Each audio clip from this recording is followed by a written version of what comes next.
रानमित्र निसर्ग माझा सोबती आपल्या टॅगलाईन मध्येच माझ्या मते मी आपल्या नेचर क्लबचं काय काम असेल हे स्पष्ट केलं. निसर्ग म्हणजे आजकाल काय होतं की पर्यावरण म्हणजे फक्त झाडं लावणं आणि झाडं जगवणं, कारण मी एवढंच तर करता. खरंच आपण एवढंच करणं म्हणजे निसर्गासाठी काम करणं आहे का? मग एकतर ठरवा की हा विषय एवढा सोपा आहे की फक्त तो आपल्याला जमत नाही आहे, नाहीतर हे ठरवा की तो इतका व्यापक आहे की त्याच्यात खूप काम करणं गरजेचं आहे. आणि आता अकोल्यात मी नुकतीच एक बातमी वाचली होती की अकोल्यात वायू प्रदूषणाचा हा दुसरा सर्वाधिक वायू प्रदूषणाचा महिना नोव्हेंबर होता. आज मी माझ्या स्टेटसलाही लावलाय. म्हणजे अकोल्याचं दिल्ली होऊन पाहत आहे आणि आपल्याला जागरूक होणं आताच गरजेचं आहे. त्यामुळे छोटी छोटी पावलं उचलावी लागतील आणि आत्ताच उचलावी लागतील. आपण घेणारा प्रत्येक श्वास, घेणारा प्रत्येक घास आणि आपण जे पाणी पितो हे निसर्गातूनच येणार आहे, ह्याची काळजी घेणं हे आपल्याच अस्तित्वासाठी गरजेचं आहे. मी परवा एक छान असा फोटो पाहिला होता की एक झाडाचं जे काय म्हणू बार्क असते, त्याचा जो खोड असतं त्याच्या रिंग्स असतात. बघितलं का तुम्ही? झाड कापल्यावर गोल रिंग्स असतात आणि आपला जो फिंगरप्रिंट आहे त्याच्यामध्येही असे गोल गोलच असतात. तर मला असं म्हणायचं आहे, आपणच निसर्ग आहोत. म्हणजे आपण आपल्यासाठी काळजी घेणं आता गरजेचं आहे. निसर्गाला साथ द्या वगैरे हे लांबच्या गोष्टी झाल्या. निसर्गाला आपलं अस्तित्व ठेवण्यासाठी आता साथ द्या. मग करायचं काय? सोप्या भाषेत सांगा. पर्यावरणाचे मी मोठे मोठे आकडे देईन तर इथले अर्धे लोक काय होतील की काय बोलते काही माहीत नाही, नुसते मोठे मोठे आकडे दिले.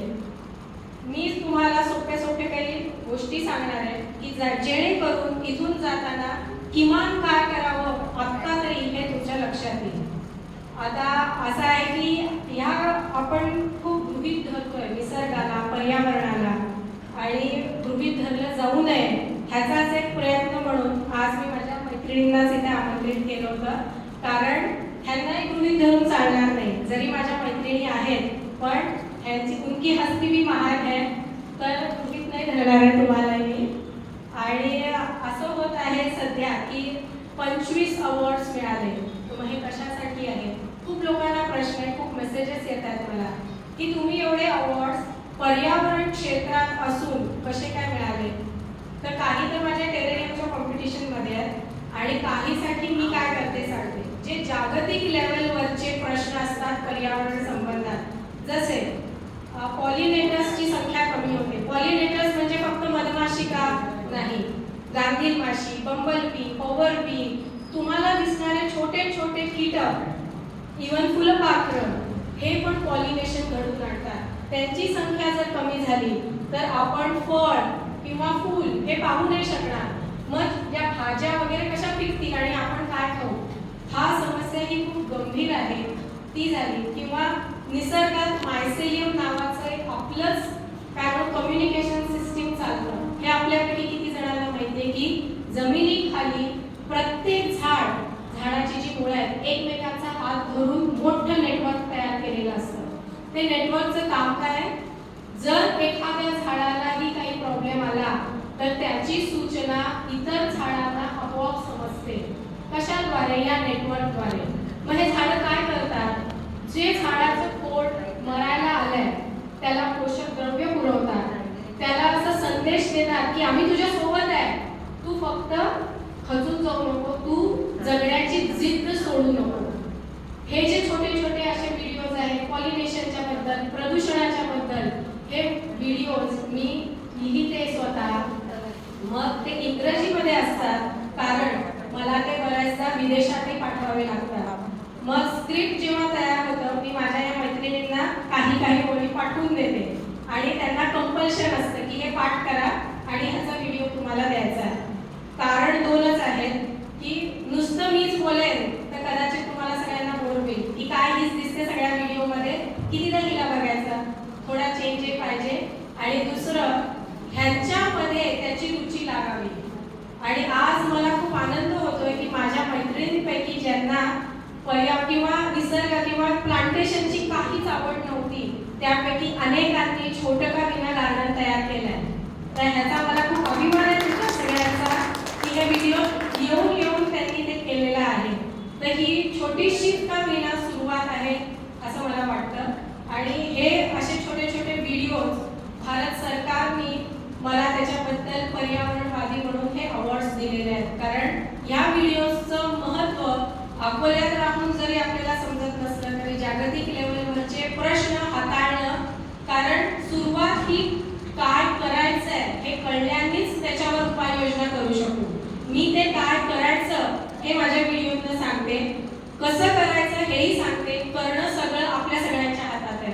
तो एकट्या कुणाचा प्रयत्न असूच शकत नाही. त्यासाठी मला तुम्हा सगळ्यांची साथ तेवढीच अपेक्षित आहे आणि मला विश्वास आहे की इथला प्रत्येक जण माझ्या मागे खंबीरपणे नेहमी उभा असणार आहे.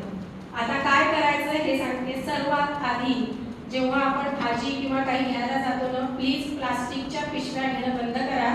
कापडी पिशव्या घरून न्या. आपण बऱ्याचदा पाहतो की भाजी विक्रेत्याकडनं आपण अगदी हट्टाने ती फुकटची पिशवी मागून घेतो. का तर ती फुकट आहे, मला मिळालीच पाहिजे. फुकटाचा आपल्याला क्रेज खूप ना, असं वाटतं नाही फुकट मिळते तर एक काय धुवून दे.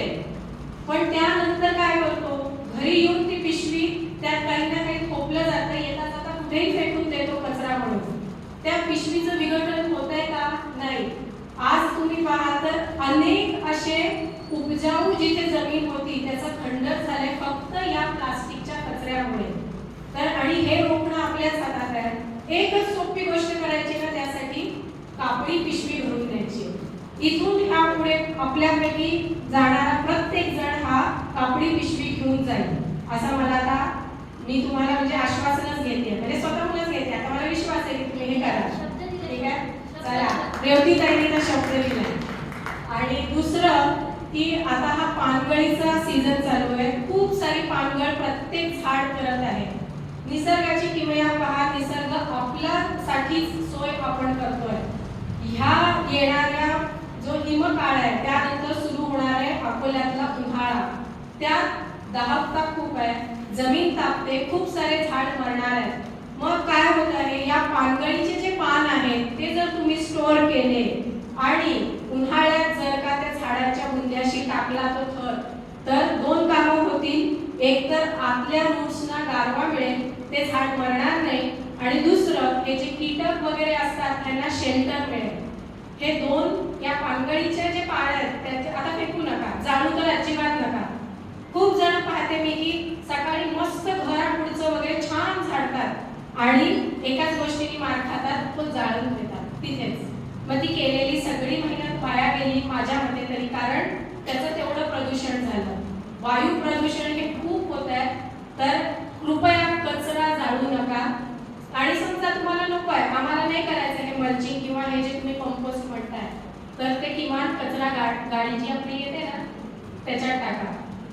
आणि अजून एक आता सांगायचं की हा जो हिवाळ्याचा काळ आहे काही प्राण्यांसाठी खूप काय म्हणू संघर्षाचा असतो. कोण? Stray dogs. तुम्ही ऐकलं असेल की रात्रीच्या वेळेस खूपदा हिवाळ्यामध्ये कुत्री रडतात. टिपिकल रडतात, भुंकत नसतात, रडत असतात. आणि आपण असं समजतो की हे वाईट आहे म्हणून ते रडतायत, कुणाचं तरी त्यांनी मरण पाहिलंय म्हणून रडतायत. नाही, रिसर्च हे म्हणजे सिद्ध केलंय की कुत्रे हे भुकेने रडतात. जर आपल्यापैकी प्रत्येक जणांनी एखादी जरी पोळी उरलेली त्या कुत्र्यांना दिली तर तुम्हीच पाहाल की तुमच्या एरियातल्या कुत्र्यांचं रडणं बंद झालंय. का? कारण तुम्ही दिलेल्या पोळीने ऊर्जा निर्माण होईल आणि ती त्यांना गरम ठेवण्यासाठी पुरेशी आहे. तर ह्याच्या पुढे एवढंच बघा की कुठलाही, हेच कुत्रेच कशाला, कोणताही प्राणी मात्र उपाशी राहणार नाही. सोपं आहे ना, घरात एक दोन पोळ्या तर उरतातच, तर त्या त्यांना जरूर द्या. कुत्र्यांचं पोटही भरेल आणि बिचारे रडणार देखील नाही. आणि दुसरं एक टोक आपण असं गाठतो की गायींना खूप अन्न देतो. का? 33 कोटी देव हे गायीच्या पोटात आहेत अशी आपली धारणा आहे. माझी पण आहे, मलाही वंदनीयच आहे गाय. पण आमच्या घराच्या समोर मागे सामाजिक वनीकरणामध्ये निखिलेशनी एक म्हणजे कडुलिंबाचं झाड लावलं. त्याच्या सावली इतकी छान पडते, खूप गायी तिथे येऊन बसतात. आता आमचा रस्ता वाहताय वरून जर गॅलरीतनं 10 मिनिट जरी थांबून बघितलं ना तर लोक काय करतात, असे आलेले असतात प्लास्टिकच्या पिशवीतनं हे गाईसमोर असं फेकायचं आणि निघून जातात। अनेक अशा पिशव्या, अनेक असं अन्न तिथे जमा होतं। ती गाय तरी त्यातनं खाऊ शकणार आहे का तुमच्या पिशवीतनं?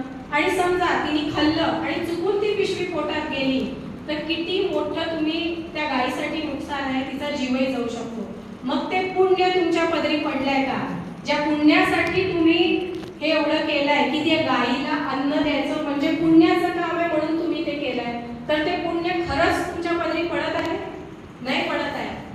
उलट त्या गायीचं तुम्ही आरोग्य धोक्यात आणताय। तर कृपया हे बघा की गाय खात असेल तर द्या, उतरून 2 मिनिट द्या। माझं म्हणणं देऊ नका असं नाहीये, खात असेल तर पाहिजे तेवढं द्या, ते फेकून नका जाऊ। कारण रोज असा अनेक जमा केलेलं खरकट आम्ही काढत असतो। खरकट काढण्याबद्दल नाहीये, पण ती भावना खूप चुकीची आहे की असं फेकूनच जाणं, ते गायीसाठी पण तेवढाच हानिकारक आहे। तर ह्या 2-3 छोट्या छोट्या गोष्टी मला सांगायच्या होत्या की जेणेकरून असं, आणि दान मित्र ह्याच्या पुढे प्रत्येक माझ्या मते महिन्यातनं एकदा तरी माझा असा प्रयत्न राहील की काही ना काही वर्कशॉप, काही ना काही सेमिनार पुढच्या वर्षीपासून घेण्यात येतील आणि तुमचा सहभाग त्यासाठी मला असाच अपेक्षित आहे। आणि असं मी ठरवलंय की अकोल्याला जागतिक लेवलवर आपल्याला क्लीन अकोला, ग्रीन अकोला जोपर्यंत होत नाही मी गप्प बसणार नाही आणि तुम्हालाही बसू देणार नाही। तुम्हालाही तेवढंच काम करायला लावणार आहे पर्यावरणासाठी। तर तुमची साथ माझ्यासोबत नेहमी असेल अशी आशा करते आणि माझं भाषण संपवते। धन्यवाद।